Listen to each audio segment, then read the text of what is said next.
The following is a production of cprundown.com.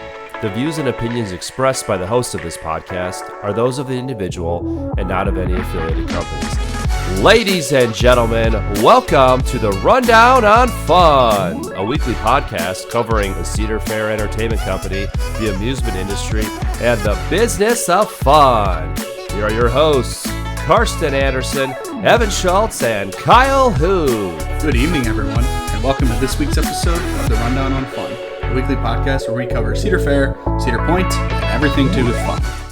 And we did not record last week, right? So we're back. No, yeah, we did not. There wasn't a whole lot of news, but we've definitely got a lot of news to talk about. We have all the news to talk this about. Episode, like tons. I'm just going to jump right into it. We got to see, obviously, Top Thrill 2 has been testing. You know, we've been seeing videos of that and everything. But we finally got our very first POV of Tony Clark and Michael. I'm not exactly sure on his last name. They were able to ride. The project manager. Yes, they were able to ride Top Thrill 2. And we got to see their reactions. It looks like they were rode yesterday because Tony posted a post on his X or on his Twitter, whatever, and you could see that it was a blurred image, but you could kind of make out that it was like the front of the train and him kind of sitting on it and stuff. And I'm like, ooh, I'm like, literally, I don't know about you, Evan, or you, Kyle, but I was like, ooh, I wonder if we're gonna get a POV. Oh, I knew immediately. I'm like, I know what Top Thrill Tuesday is this week. I thought either it would be. I didn't know if it was going to be a video. I was like, maybe it won't be a video. I wasn't 100% sure. I was like, maybe it won't. Maybe it'll be a video. Maybe it won't be. I wasn't. You know. And then I was like, maybe it'll be a update or a blog or whatever saying Top Thrill 2 is awesome. But wow, does it? Oh my goodness. So first watching it, I was like, I was watching it. I kid you not. And I'm such a nerd, and maybe you guys felt the same way as well. But I literally got goosebumps by watching it. Like I literally was like, oh, I don't know if it was going over the top at again, or seeing that coaster or kind of like run again. Like, oh my goodness, I was like, maybe so like excited. For lack of a better term, no pun intended. It's like we're at the finish line. People are riding it again. Like human beings are riding over the original Top Thrill Dragster Top Hat again, and Top Thrill 2 is here. And I don't know. And watching that video, Tony, like, look, he's a PR guy. He could have very easily sat down on that ride and been like, "Oh yeah, it's so fun," and it's right. The launch is a little lame, but yeah, it was a great ride. It was great. I really loved it. Or he could have had a very legitimate reaction. And that's what I felt like. He was not acting. Tony was legitimately giddy. At this ride. Like there was no PR person in Tony as he was recording at the end of the ride. You could tell he was excited. He was nervous. He was genuinely blown away by that ride. It was not PR speak. It was, oh my God. I'm curious to see how, like, maybe they wrote it like, obviously they wrote it. They said we're going to write it afterwards, but I'm curious. There's no way they wrote it only once. I'm curious if that was like their legit first take, or if there was like a first take, obviously of the launch, but then like him going, maybe it was like a second or third take going up on that tower. Cause I literally thought he was going to say like a really, really bad word or something, because he was like, oh crap, that's crazy. Wow. And I'm like, dude, how many takes did it take for you to be like, I had to keep it clean? Cause it looked like he was just having a riot. Like, watching it, I honestly think as they were getting ready to launch, Tony had never ridden it, and I think Michael had, because he was very just like, "You scared, Tony?" He was very like calm and cool, like he knows what it's about. It looked awesome, and honestly, it looked. And I was, even after seeing the initial testing footage, a little on that first launch, but watching the POV and watching the reverse POV of Tony and Michael, it moves. It moves down that first launch, and it goes a good bit higher up the tower the first launch than I really thought it would. Well, It showed that it was going to like the front of the train was going to just barely start to do the twist, which is like halfway up the tower. It gets really, really high on that on the spike in the back. Like the spike. They were running it, or they were riding it in the front, and I counted the color sections, and they literally almost got up to the next red section, and so they got like up to section. The last red section before it turned like white and stuff, and I'm like, wow, I'm like that is high. Wait. This is a dumb, bad question. Is it white or is it white or is it red at the top? It is red. If you look at the picture. Okay, so it almost like touched the white. Right. It was literally almost touched the last white section. Yes. You got that wrong. But yes, but like for the front seat, that's awesome. I didn't think it was going to get that high for the front seat. It's easily hitting like over 350 feet. The POV of them like going all the way up and then like looking down, and you could see Power Tower. By the way, you could see Power Tower started to get repainted again. You could see like that nice blue popping and everything. Let's say Top Thrill 2 blue. It's not like Millennium Blue. It looks like they just used extra paint from Top Thrill 2. Yeah. I don't know. Anyways, I got super excited. I was super excited. And as Tony said, and I think we've been saying this all along, that reverse launch is nuts. Yep. He was like freaking out about that 100-mile-an-hour reverse launch.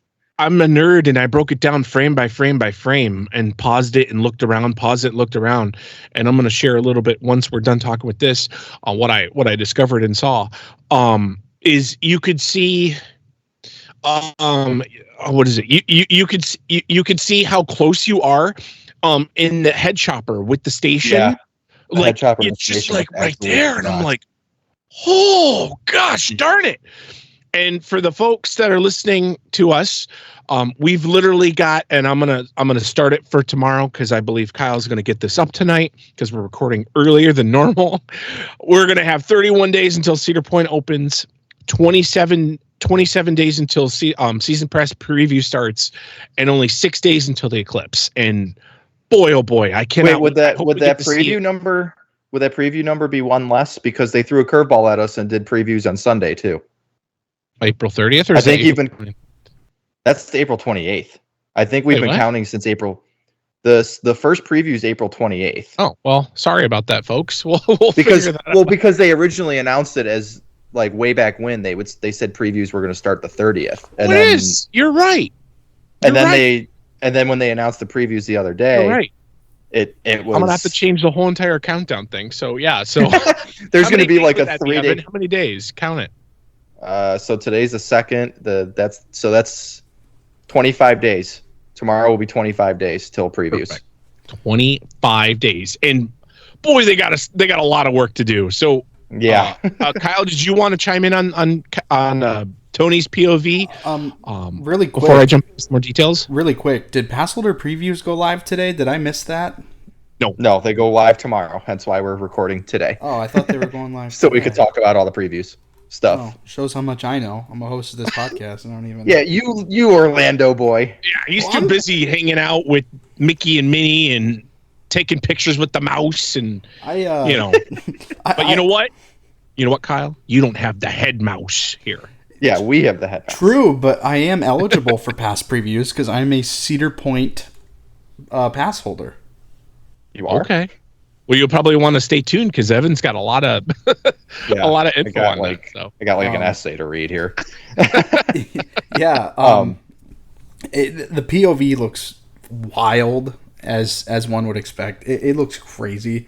I caught myself thinking when I was watching it for the first time, because it came across my desk today when I was editing.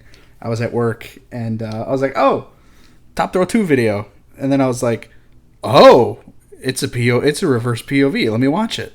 So I caught myself on the first launch being like, wow, that, I never really realized how long the original ride's launch track was. Because we're always shooting by there so fast. And I was like, man, at like 70 or like whatever this first launch hits, Yeah, you're just like cruising. You're like, Yeah. oh, look at that. There's a tree over there, like, and there's you a go- tree there. I was like, you go straight for a while. I was like, this looks kind of slow. I mean, and I know, it's not a weighted train. It's cold. There's a lot of factors limiting it. But I was like, meh, this looks kind of slow.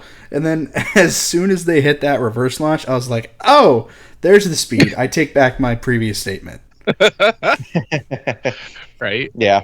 And I still think like that it's just a testament to how long that launch track is, that the 77 miles an hour or whatever looks slow. Like just chilling here. Yeah. All right, I'm on a Sunday drive. Yeah. Literally, I was like, man, this thing is like long and straight. I was like, I've never realized that before. Yeah. But no, it looks wild. Just the other day, I was over at one of my home parks, SeaWorld Orlando, which is a fantastic park here in Florida. And I was on Icebreaker. And, Icebreaker, very similarly, is one of these swing launch rides. Well, not swing launch. Well, yeah, swing launch. Yeah.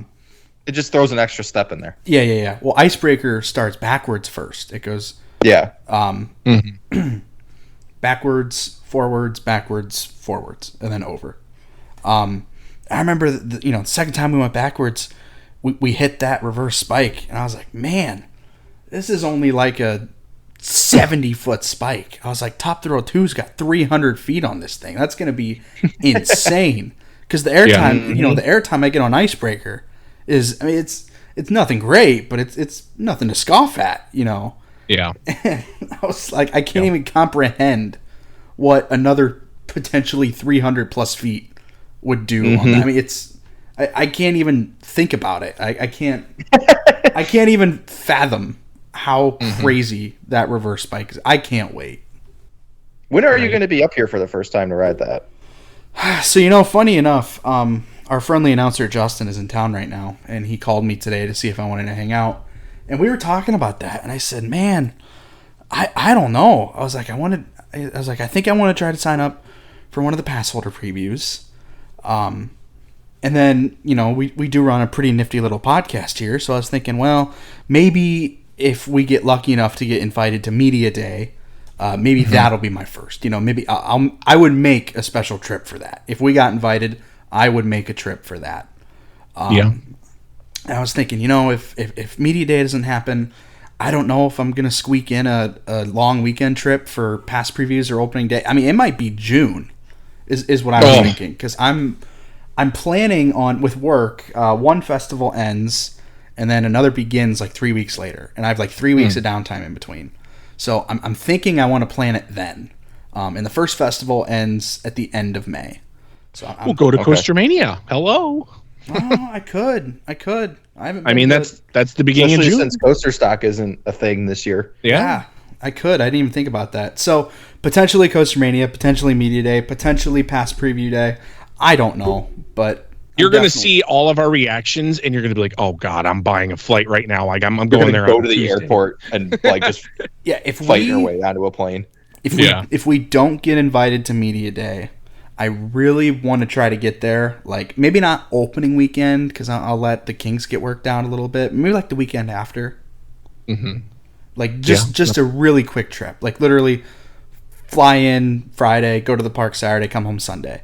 And then make my long trip like in the middle of the summer, because last year my long trip was in May for Coaster Stock, and I didn't get to see any shows at any of the parks, and I never made it back. So this year, since Coaster Stock is not happening, I'm gonna wait till a little bit later in the summer until I make my long trip. There you go. I do want to say, noticing on the POV, you can also see there's a nice pop at the top on the top hat. It had a lot of oomph. It flew over the top hat. Lots of airtime up there. I was like, ooh. So I cannot wait for that tickly air off that spike. And I also wanted to mention too, just two other things that they mentioned before they showed Tony riding the ride is Black Train is there and is on the track. They will start testing that soon. And they didn't really mention this, but I could see in the background of the project manager, what's his name, Michael, talking. You could see that they've started work on whatever they're going to start calling it, Speed Zone Gift Shop, whatever it's going to be called now. Hold on, I got the thing up. I think it's the race shop, CP Race Shop. So yeah, the CP Racing Store. There it is. Yeah, there it is. So it looks like they started work on that, and as Carson mentioned too, the blue paint started to go up on Power Tower too. So no, two legs of Power Tower are done, 2 to go. They should have no problem getting that finished up because weather's definitely warming up. We were expecting like crazy severe summer storms tonight. So right. Yeah. No, but yeah, it's gonna snow the next few days. But that's Ohio. Yeah, Ohio. Anyways, so Kyle mentioned Passholder Previews, wanting to maybe get up here for that. Well, Kyle, I have every single morsel of information you could ever ask for. All right, now can I be completely honest with you? Yes. I didn't really read the press release on how the signups worked and what the different events. I know there's different events on different days. Why don't you just enlighten me? I'm going to shut up for 5 minutes. And that is what I am here for. He's here for that and food. Well, yes. That's why we're recording tonight, so that all of you out there that are like Kyle on your way to work tomorrow morning, you could listen to the podcast and say, hey, I need to be aware by noon today so I could sign up for these events. Because if you're listening to this on Wednesday, April 3rd, which most of you will be, I would assume, everything's going live before noon today. Yes. So first off, I'm going in chronological order here of the when the events occur. So the very first thing is the Prayers from Maria charity ride. That is taking place Sunday, April 28th from noon to 3 o'clock. This is the only paid preview. It is $120 per ticket. It is exclusive. It is extremely limited capacity. So what this is, you pay $120. You go to Cedar Point from noon to 3 on Sunday, April 28th. You ride Top Thrill 2 as many times as you want. You also get to ride Power Tower, Corkscrew, Himalaya, and Magnum as many times as you want. Weather and ride status, depending. Yes, that goes for all of these events. You will receive a Top Thrill 2 gift, and you will also receive complimentary food and beverage. All proceeds go directly to the Prayers from Maria Children's Cancer Foundation, which is a great, great, great cause. Again, this is extremely limited capacity, but because it's extremely limited capacity, you're going to get awesome, like basically 3 hours of ERT on Top Thrill 2, assuming it's working for all 3 hours. It is a new ride. Yep. That will go on sale sometime Wednesday, April 3rd in the morning. All of these will go live sometime April 3rd in the morning. AKA tomorrow. For tomorrow as we're recording, or today as you're listening, hopefully. Yes. So yeah, in 2018, they did a similar event for Steel Vengeance. I think it benefited the LeBron James Family Foundation. It did. And I always say that was one of the best events Cedar Point ever put on. Let me just say, I bought a ticket to that, and let me tell you, there was a red carpet. You felt like a celebrity. Oh yeah, like they really did a great job with that. They had ice sculptures, and they had the biggest freaking shrimp, I swear to God, known to man. It was, you could ask Justin. I literally had so many shrimp. It was so, oh my gosh, it was so good. And Maverick and Skyhawk and Wave Swinger were open, and I think Cadillac cars, those were still there. Not Cadillac cars, antique cars. I'm sorry. They had awesome food. Apparently the shrimp was really good. I don't even remember that. So yeah, this promises to be a great event. I know $120 sounds steep, but do it. It's charity. Yes, and it's all for charity. Cedar Point is not getting a single dollar out of this. Yep. So now we move on to the Cedar Point Prestige Passholder Preview. This takes place also on Sunday, April 28th from 4 o'clock to 8 o'clock. The Prayers for Maria event ends at 3, then there's an hour, and then this one begins. This is free. You need a valid 2024 Cedar Point Prestige Pass, not a Kings Island Prestige Pass with all park passport. You need a Cedar Point Prestige Pass. It doesn't matter if it's a all park passport or not. So what does that mean, Evan? I had to have bought it from Cedar Point. That has to be my home park? Correct. Cedar Point has to be your home park. Okay. Interesting. If Kings Island is your home park, sorry, this is not a Kings Island ride, so you don't get in. But it is free. It is also limited capacity. But from 4 o'clock to 8 o'clock, guests will receive a boarding pass to ride Top Thrill 2 once during an assigned time window. If you remember back to Steel Vengeance previews, this is also how they did the Passholder previews then. When you walked in, you'll get a ticket that says, "Hey, come to Top Thrill 2 at 5:30," and you ride it then.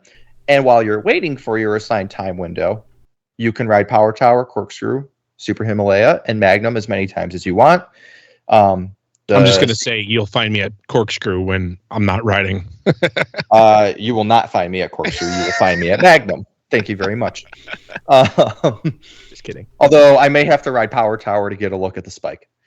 That and also you got to see the brand new paint. Yes. But I don't need to ride Corkscrew. I could walk up the exit to get that view. And the CP Racing store will be open, and food and beverage will be available for purchase at Backbeat Barbecue. So again, this is limited capacity, but it is free. You just have to sign up with your valid Cedar Point 2024 Cedar Point Prestige Pass. I just want to also. I was just say I just want to throw in a quick note that Tony was asked, and none of your food plans and your drink plans, nothing of that will work. That is a worthwhile mention. And it's also like, yes, you don't get all the unlimited rides on Top Thrill 2 like you will during the Prayers for Maria charity event, but being that it's boarding passes, you should, when the one ride you do get on the ride, it should be close to a walk-on. Yeah, if I recall, I didn't do the ticketed event for Steel Vengeance, but if I recall correctly, for the previews of Steel Vengeance, I don't think I waited more than like 20 minutes. Yeah. Yep, they did a very good job. I went to the first night of it, which actually was the night that Steel Vengeance worked the best. It was a little touchy those days. It was like a Thursday, right? Something sure, like that. maybe. I think I was there too. I don't remember. I remember it was. During the week. I think all of us were at the same one. I think we all tried for the first one. I remember because I was in high school at the time, and I was running high school track and field, and we had a meet that night at Margaretta, which, if you know the Sandusky area, Margaretta is like 20 minutes away from the park. And I remember I was in the 4x8, which was like the second event of the night, and I told my coach right before, like a couple days before, I was like, "Look, I have this going on. I'll run the 4x8, and that is it. If you put me in any other event other than the 4x8, you're gonna scratch it because I'm not running." And he was okay with that? Yeah. I literally. That's awesome. Well, it was a weekday meet. Like weekday meets normally it's a little bit low stress. It's like that's when you get to try new stuff, right? Like that's when they put you in like, you might be good at this. Let's see if you're good at this. So like there's not as much pressure. So I remember I ran the 4x8, and then I did my cooldowns, and then I went and I jumped in my dad's car, and then we went to Cedar Point and did Steel Vengeance. That's nice. Awesome. That's great. That is awesome. So, anyways, yes. So that is the Cedar Point Prestige Pass Holder preview. That is it for Prestige Pass holders. That is your day. That is your time, Sunday, April 28th from 4 to 8 p.m. Now, also occurring during that time, Sunday, April 28th from 4 to 8 p.m., is the 2023 Coaster Mania Keychain Holder Preview. Now, this is free. All you need is your name, because they got to, make sure you were actually at Coaster Mania, and you need to make a reservation.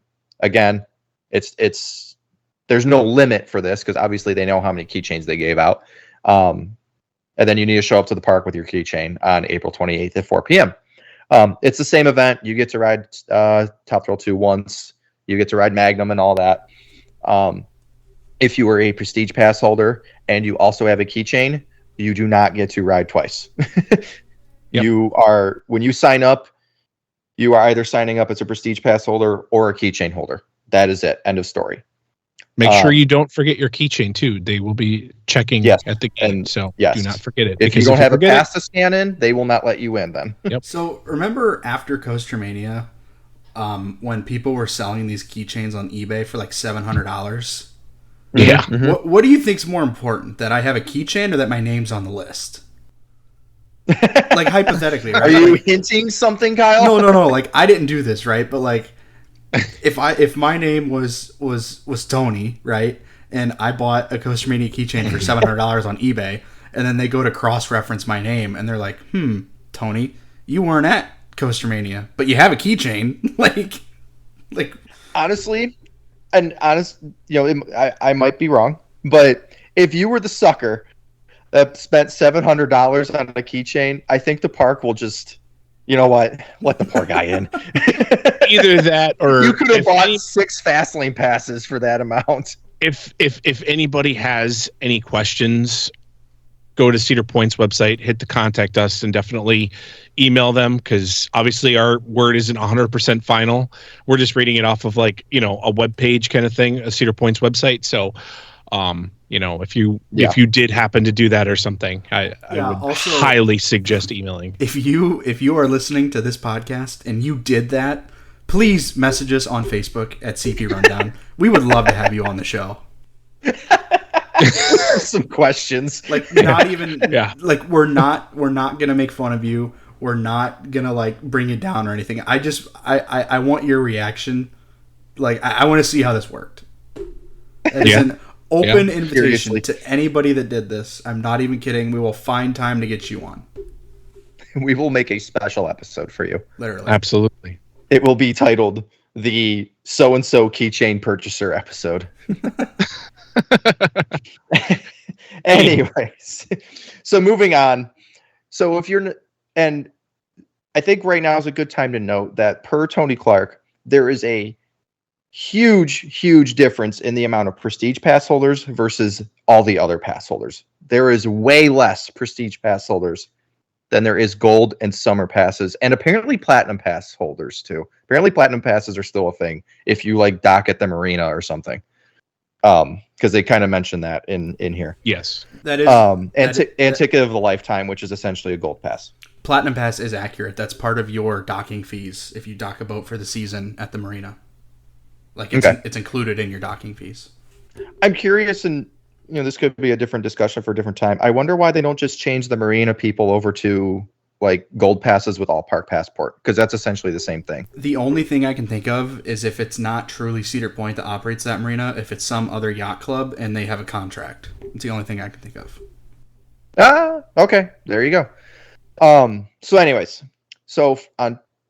because I know prestige pass holders were getting a little bent out of shape out of this, but there's a good reason for the way the park is doing it. So So Tuesday, Wednesday, and Thursday, April 30th, May 1st, May 2nd, it's the same event as the Sunday evening Prestige Pass Holder event, except it goes till 10 o'clock. It's Magnum, Corkscrew, Power Tower, Himalaya are open. Backbeat is open for food. CP Racing Store is open for purchases. You get a timed slot to ride Top Thrill 2. And this is for Gold, Summer, Platinum Pass holders, and Ticket of a Lifetime Pass holders. If you are platinum. A prestige, did I not say platinum? No. Yeah. All 4 of those. If you are a prestige pass holder, you cannot go to these events. If you are a keychain holder, you cannot go to these events. Prestige has their one day. And the reason being is there are way less prestige pass holders than there are gold, summer, platinum, and Ticket of a Lifetime pass holders. You just have to think the prestige pass is the ultra the ultra expensive pass to where they basically give away summer passes in the fall when the gold pass went on sale. It was $99 and people were grabbing those up like it was free candy. So I mean, it wasn't the prestige like $350 or something like that. So prestige pass holder night will be great, and just because there's 3 of these gold, summer, and platinum and Ticket of the Lifetime nights, if you are one of those pass holders, you choose one of these 3 days to attend. They are free, and each of them are limited capacity. So just because you have a gold or summer or platinum or Ticket of a Lifetime does not mean you will automatically get in. You have to get on the website when it goes live at some point on April 3rd's morning, Wednesday, April 3rd's morning, and get on. The same goes for the prestige event. Yep. The keychain will not sell out. If you have a keychain, you're in. You're good. But you need to register online in advance. And that is all. That all can be found on cedarpoint.com/events/top-thrill-2-preview-events. Or just go to Cedar Point's event page and you'll find it. Yes, but that's their direct way. So we will. I think Carson, you're doing the Prayers for Maria charity ride. I unfortunately cannot do that. Well, yes, it might sell out before you get. You never know. Yeah.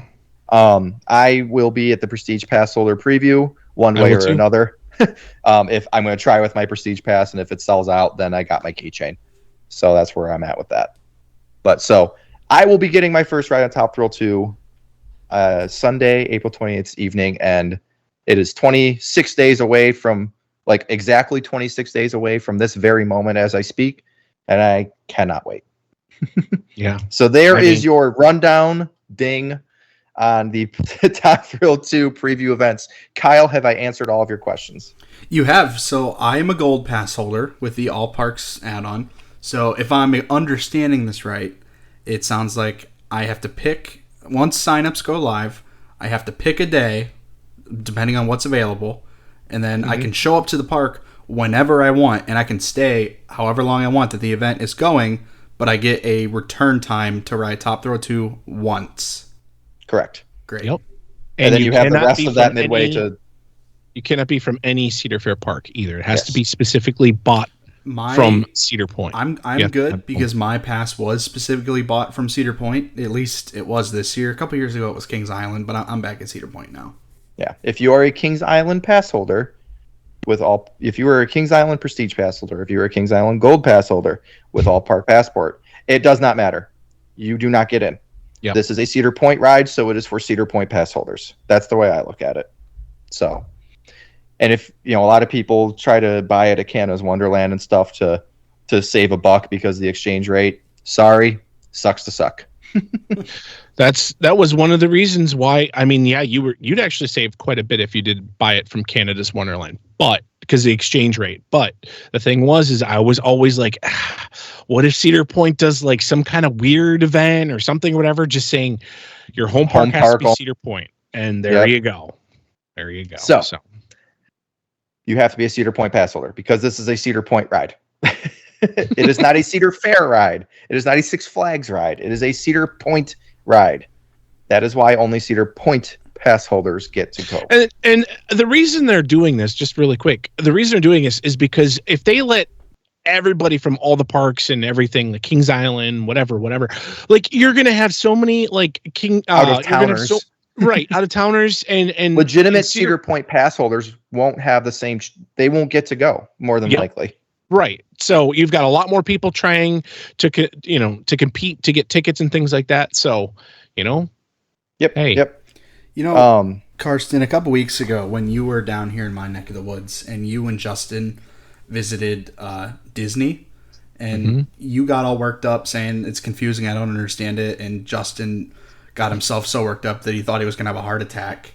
Yeah. I thought that was funny. I laughed at you guys because I'm like, these guys, they don't understand it. I get it now. This is confusing as hell. Like, I got to figure out what pass I have and what day it's going on and what time I can go. And then I got to play the phone lottery. Like, this is confusing. Yeah. But, and I understand why they're doing it, but on top of all that, you don't even have a set time that it's going to go on sale, quote unquote. Like, you got to just like sit there and refresh your monitor all morning. It would be different if this was like Coaster Stock or Coaster Mania and we knew, okay, 10 a.m. tickets are going on sale. But like with my luck, I'm going to be doing something at work and like, tickets are live. Oh, shit, I missed it. Oh, well. It's sold out. I can guarantee it is a first come first serve. Something important. It is a first come first serve basis. So at least with Coaster Mania and Coaster Stock, I could like lock myself in my office for those 5 minutes and like, all right, from 10 to 10:02, I'm on Do Not Disturb. Here it's like, I don't know. Yeah, I can guarantee.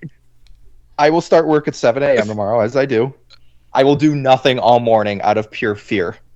And at 10:54, I'm going to decide, you know what? I can get up from my desk. It'll be okay. I got to run out to the production floor and do something out there. And I guarantee if I do that at 10:54, at 10:55, the damn tickets are going to go on sale. Now, again, I have my keychain. I'm good. But it's just for the pure just comedy of the fact. And I got to sign up my mom, who does not have a keychain. So got to get her in. It's stressful for sure. Yeah. Now, At least Evan, I don't have to get up at 6:59 to get a damn lightning lane for Tron. Now, Evan, That is is your mom fair. a ticket of a lifetime, platinum, gold, or prestige pass member, or prestige plus? Yeah, wait. So my mom's prestige, so she'll be in that. So you guys, All right. in theory, could at least be at the event at the same time. Your return times might Yes. be a little bit different, but in theory, Maybe. Or do we think the they'll hand return them out times will probably be given to you as you walk in the Yeah, park, I guess you're regardless right. of what you have. Yeah. I don't think they're going to do return times now. Like That would you're be not a gonna big book it. system. It's not going to be like Winter Chill Out where you book what time you start. I don't think. No, I don't think so. I mean, maybe, but I don't think so. Yeah, she's prestige. I'm potentially going in as a prestige holder, or I'm going in as a keychain holder. That is yet to be decided. well, Yeah. But yeah, we'll get to ride together for sure. Either way. this is all giving me a terrible headache, and I would like to move on. Go for it. Well, Yeah, that was the majority of what we have to talk about. So Kyle, let's knock out the last little bit of news here. All right, so a couple weeks ago, a little video came across my desk that Evan sent me, and it was from ValleyFair, and they were teasing something. I don't know if I had just had a long morning or whatever, but Evan, you had told me, you said, you know what, I think ValleyScare is coming back, and I looked at my phone and I was like, when the hell did Dorney Park get rid of their haunt event? Like I was looking at Somehow ValleyScare equaled Dorney Park. like to me, I'm looking at the video and I'm like, this is Dorney Park. They've always had a haunt event. I'm like, when the hell did they get rid of it? Why are they bringing it back?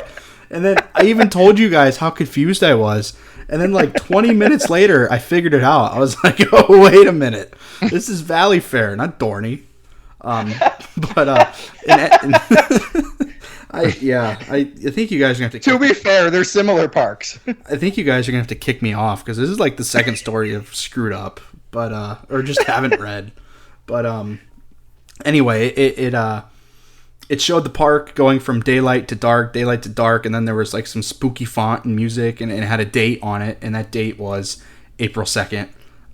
Right? It was April 2nd. Yes. Yeah. Yep. That was announced. That April was today. 2nd. And then today, as guests, ValleyFair announced that they were bringing back their haunt event, ValleyScare, which I guess they got rid of like what 2 or 3 years ago because they didn't. I think it returned for for 2021 coming out of COVID, and then they killed it for 2022 and 2023. I remember when this happened because I just remember reading it and they were like, it's too crowded. We can't handle the crowds. It's too much of a price tag. It's too much of a commitment. And didn't California's Great America cut it at the same time? Yeah. So anyway, They both announced it within a couple hours of each other. Anyway, today ValleyFair did announce that their haunt event, ValleyScare, will be returning this fall. And Vice President and General Manager Raul Renborg was quoted as saying, "We heard you loud and clear, and I am excited to welcome back our talented team of monsters to bring the scare back to our park for the Halloween season. The return of ValleyScare adds an incredible amount of value to our Gold Season Pass. We can't wait for you all to eagerly plunge into all of the frightful fun." And then alongside that, they announced that Tricks and Treats Fall Festival will be returning, which is the daytime family-friendly like Halloween festival. It's like AKA Hollow Weekends kind Yeah. of thing. Yeah. There are some changes, though.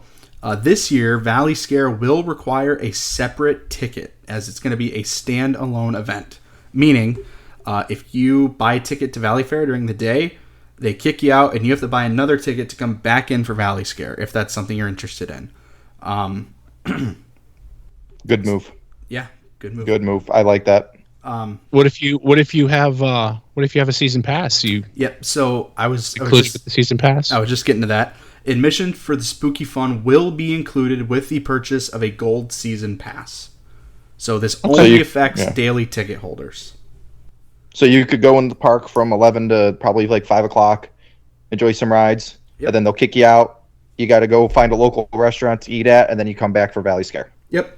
And ValleyScare will operate on select Friday, Saturday, and Sundays from September 21st through October 26th, 2024, and it will feature 6 immersive haunted mazes, 3 of which are brand new, and 3 are redesigned. Ooh. And then 3 redesigned scare zones, and all new eerie entertainment. I'm very interested to see how this goes because they have a chance to like kind of start fresh. Like they could really do something with this. You know, it's in a way it's harder for a park like Cedar Point that's established in the haunt game to drastically change anything in one go. Mm-hmm. But now ValleyFair, they've been, let's face it, most of their haunted houses have probably been completely gutted.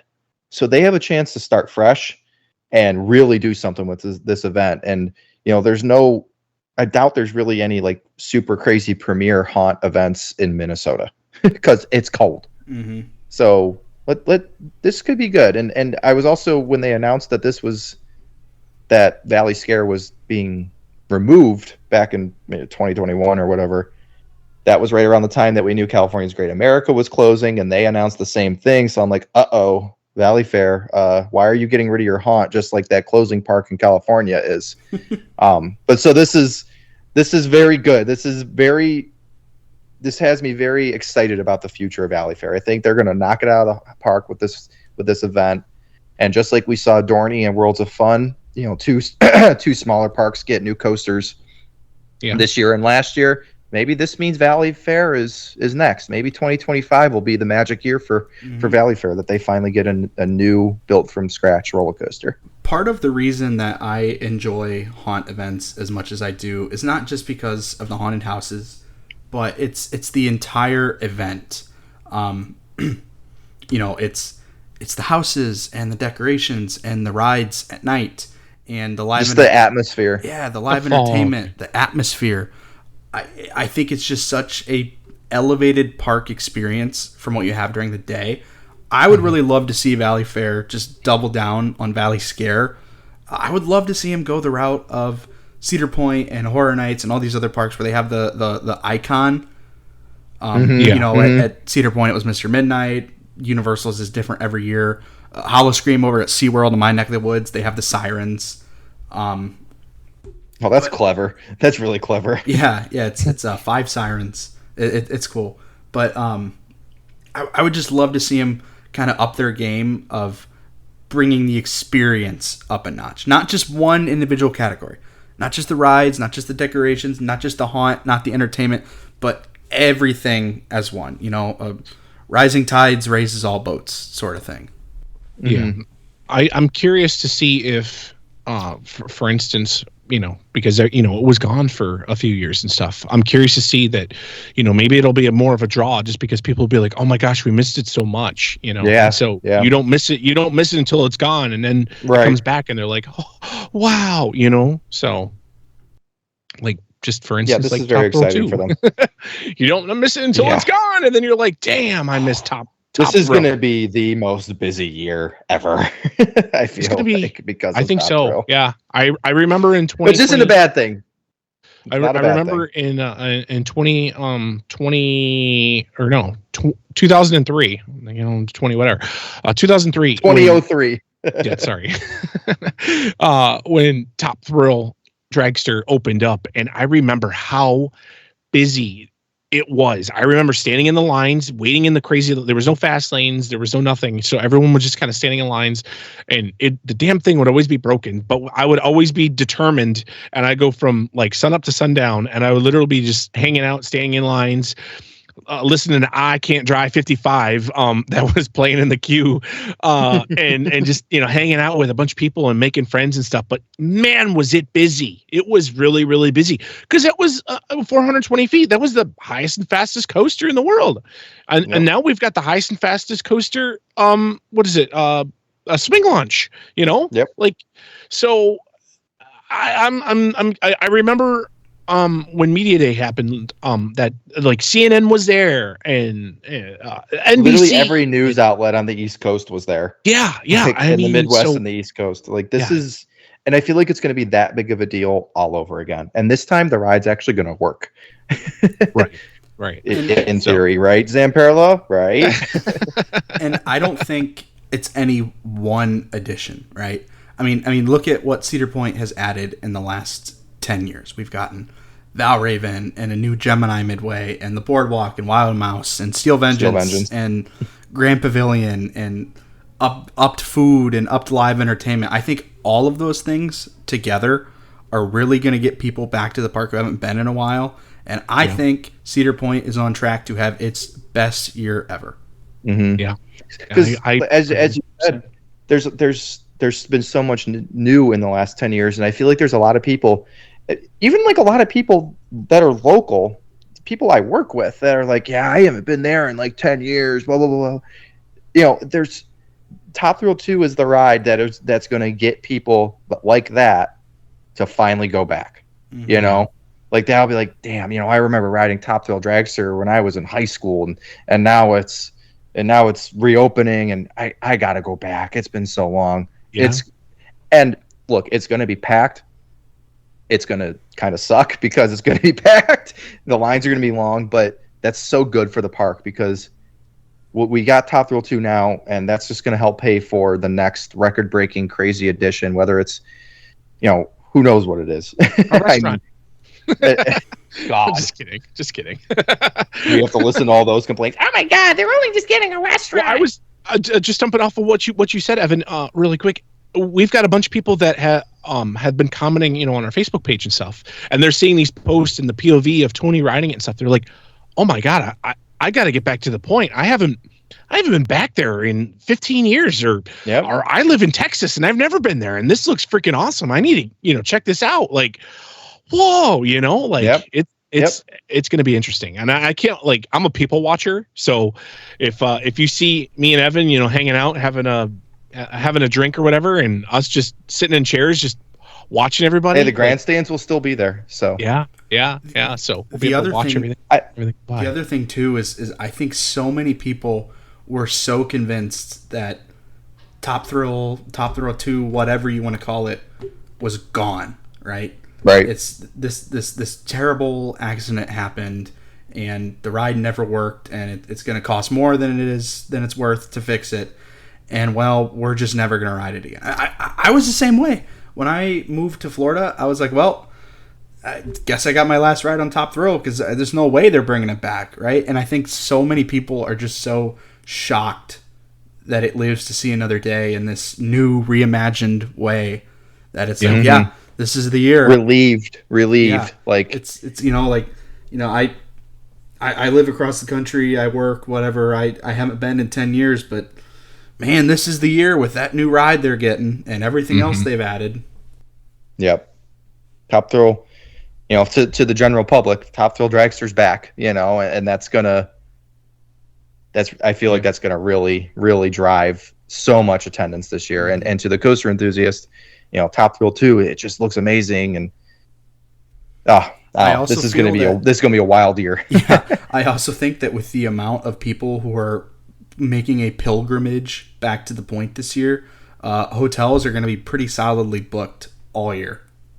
Yeah, so book your hotels now if you can. on point hotels, like Breakers is going to be sold out all year. Breakers, Easy. Lighthouse Point, Sawmill, and also if you decide to book your hotel now and you're not going in July, August, or September or something, they have a nice payment option that you can use, so you don't have to. I didn't know they even did that. Mm-hmm. At least they used to. I say that, and it's probably not there anymore. Yeah, right. Like, anyways, wrapping this up, we're going to be back at the park riding rides in 6 days, aren't we, Karsten? Oh my goodness, I cannot freaking wait. Oh, at least a couple rides. At least a couple rides. Not Top Thrill 2, not Millennium, not Steel Vengeance, but yeah. I'll give you the list. You want the list? Yeah, I feel like people could hear the list again. Yeah. All right. So the list is, if anybody's going to the Eclipse event, it's sold out. So you must have a ticket. You will not be able to enter with your season pass or anything like that. But anyway, so the big Eclipse is happening here in Ohio this coming Monday. And the rides that are going to be open for us to all ride and hang out and do whatever. It's going to be a very chill, relaxed day. You just be hang able to out, watch you drink Top some, you eat some. Test in the background. You know, that'll be great. That'll be chill. Great. You eat some, you drink some, you watch the Eclipse, watch you ride a the ride, guy and go home. that's randomly up on the scaffolding painting Power Tower, as you know. Right. So anyway, it's supposed to be a nice day. I've been watching the weather like a hawk for the past Oh my God, yeah. 3 weeks. Hold on. While you're reading, I'm going to pull up the weather report so we can Perfect. get kind of up to date. It's supposed to be 60 degrees and I think partly cloudy. High clouds is what they were saying. That's what I've been seeing. I haven't checked today. Hopefully that holds true and it gets even better. Let's be honest. That forecast probably changed since you. Yeah, right. It's going to snow. Be honest. It's going to snow. But anyway, the rides are going to be that are open are Gatekeeper, Wild Mouse. We've got Matterhorn, Atomic Scrambler, Max Air, Troika. We got Kitty Kingdom Carousel, Sky Flyers, Dune Buggies, and Roto Whip for the kids. So there's a bunch of kids rides in there. There's a bunch of adult rides in there. I'm excited to ride Max Air. I want to ride Troika. I definitely want to ride like the Atomic Scrambler, Matterhorn. I want to ride them all, obviously. Karsten, you're also doing a little tour on Monday. Oh, yes. Yeah. So Justin and I were able to get the crazy VIP exclusive, like super crazy. It was like in bold red when I saw it. Super crazy limited. I literally was like, oh God, I'm going to so I bought a ticket to that, and what that entails is everything that I mentioned, and then I get a food option as well, and then to add on to that, Justin and I are going on a VIP tour on Valraven, checking out the whole entire skyline, and that'll be it's a little bit after the eclipse, isn't it? Yeah, at least your time slot. We picked a time. I don't even remember. I think it's like the last time slot or something. Like 4 or 4:30 or something like that. Yeah. So I was like, ooh, it'd be really cool to see Top Thrill 2 from up top on Valraven. And yeah. So speaking of that, really quick, they actually have the VIP tours and stuff and everything. So if you guys want to actually go on top of Valraven and this everything is during the regular season. Yeah, during the regular season and stuff, you can purchase a ticket. I think they're $230 or $220 or something like that. They went up in price just a little bit. Probably the food cost, because I think you get a free breakfast with it and stuff. So a bunch of details with that. But anyway, I'm super stoked to be on the boardwalk and hang out with you, Evan and Justin, and a bunch of other Coast friends that we have and everything. And it's going to be such a freaking awesome event. I love the Eclipse. I'm such a nerd for science. And I've been following this for like years and years, and yeah. So well, do you want me to bring you down a notch? Okay. Yeah. Well, look, the weather's going to change. This forecast that I read now is probably not what's going to happen. They're going to forecast something different tomorrow, then the next day, then the next day. So who knows what it's actually going to end up being? But unfortunately, right now, as I sit here and speak, the Sandusky, Ohio weather for Monday, April 8th, not May, April 8th. Cloudy with occasional rain showers, high of 57 degrees. That's a new one. That is what you would call not eclipse weather. Well, what app is that? That is weather.com. Okay, well, we're going to delete that, and we're never going to weather.com. We're totally prolonging this episode, and y'all can log off if you want, but I'm going to get on AccuWeather right now and see what they say. Yeah, so yeah, I mean, I don't know what else I have to say. Actually, I think AccuWeather counts Cedar Point as its own city. No, actually, that is WeatherBug. If anybody is at AccuWeather does too. AccuWeather does too. Oh, okay. I was going to say, if anybody's at Cedar Point and definitely wants to get like the actual forecast for Cedar Point, because I know it's a little bit different, in Sandusky, because it's off of, the actual peninsula. Then you could be like rainy in Sandusky, but then it's like nice and sunny at Cedar Point. You just never know. All right, Evan, what's the last forecast? And then we're going to wrap this up. No, I want to get WeatherBug in too. Y'all can log off. I don't care. Oh, geez. AccuWeather points a little better picture. Clouds and breaks of sun with a shower in places in the afternoon. The temperature can drop several degrees during the eclipse. Real feel, 57 degrees. So that's a little better. They mentioned sun. Real quick, weatherbug.com. You said they count Cedar Point as its own thing. So let me look at Cedar Point. There's a weather station at Cedar Point. Cedar Point, Ohio, right? Yes. Okay. Even though it's not a city, but yes. Sure, why not? 10-day forecast. Here we go. Monday. Let's see. Partly sunny, a chance of rain, a chance of showers in the afternoon, highs in the upper 50s. Chance of rain, 30%. I can deal with that. Because they mentioned some sun. I don't know where this rain came from. I'm sorry, Kyle, but I'm like, we're totally like yelling back and forth at each other. I don't know where this rain came from. Listen, weather.com we're just going to ignore suck them. A big one. They can suck a big one and it can go down with Wicked Twister for all So anyways, when we talk to y'all next, we'll get to tell you all about the Eclipse and how Gatekeeper's running this year and what kind of food they had and if we bought any merchandise, because they'll probably have the shop. We will definitely have an episode next week, so definitely stay tuned. And even if it's just a short one. Top throw test, Yeah, Kyle's going to be jelly and drooling by the bits, Hey, by the way, they'll be like, oh, by the way, Top Throw 2 is going to open for you guys. But there's only one train running, and you have to win this tweet up to ride it. Find me here, no running. Right. Yeah. Gosh, that would be crazy. So, well, the only other thing I have, it wasn't on the rundown, but a little bit of a trip report. I went to Busch Gardens, Tampa on Saturday. Ooh. You did? Yes, I did. Did you get to ride the Sky Ride? I did. I rode it both ways. I'm a pass holder, so it was free. Hey, good stuff. It was free is always good. It was a really good day. It was busy, but not unmanageable. We saw every single animal that lives at that park. We went through every animal exhibit.